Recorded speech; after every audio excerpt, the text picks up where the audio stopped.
Hey guys, Carl here and Holly. I'm a qualified chef. And I'm a personal trainer.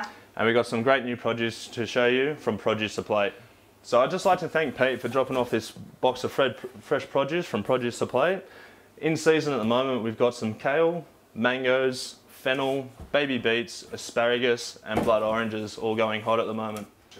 So the first meal I'm going to do for you is a lemon and herb chicken breast with a seasonal kale and purple kale, added with apple for freshness and sweetness, and then of course the fennel.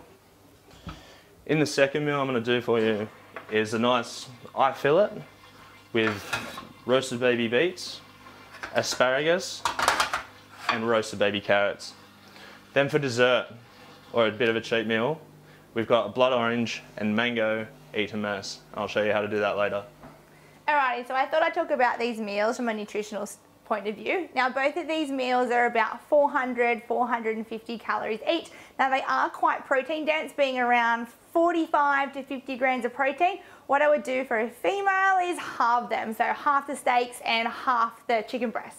Now the steaks are a little bit higher in fat, which is fine because we all need our good healthy fats, but there are also heaps of fresh fruit and vegetables. Now, given there is just one apple, I'm going to say that these meals are relatively low carb, which will probably keep your calories a lot lower coming into summer, but they are so full of like fresh fruit and vegetables and really high in minerals and vitamins as well, with heaps of colours. The more colours, the more vitamins you're going to have. So yeah, good options coming into summer.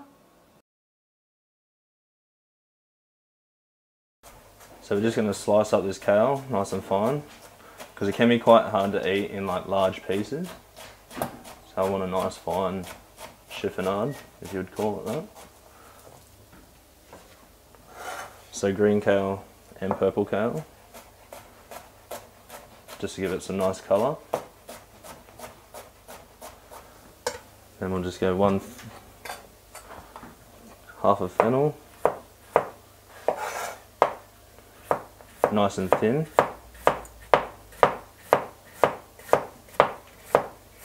So I'd only recommend using like maybe 50 grams of it, because it can be quite like an aniseed sort of flavour. So nice thin slices. This just adds a bit of sweetness to it. So do you prefer the green apple? In this case, yes, only because it's got a bit of tartness more than just overly sweet. But it also does have that sweetness there as well to sort of compensate for the aniseed sort of flavour from the fennel. So it makes it a bit of a nice combination. So I'm just also going to add a little bit of lemon juice to that, catching the seeds. And then we're going to add some fresh herbs as well. Now you don't have to chop these too fine. Herbs are usually good as a rough chop, because they do add quite a bit of flavour, and they are quite nice. They're very fresh. And this is the lemon herb chicken on a kale, fennel and apple salad.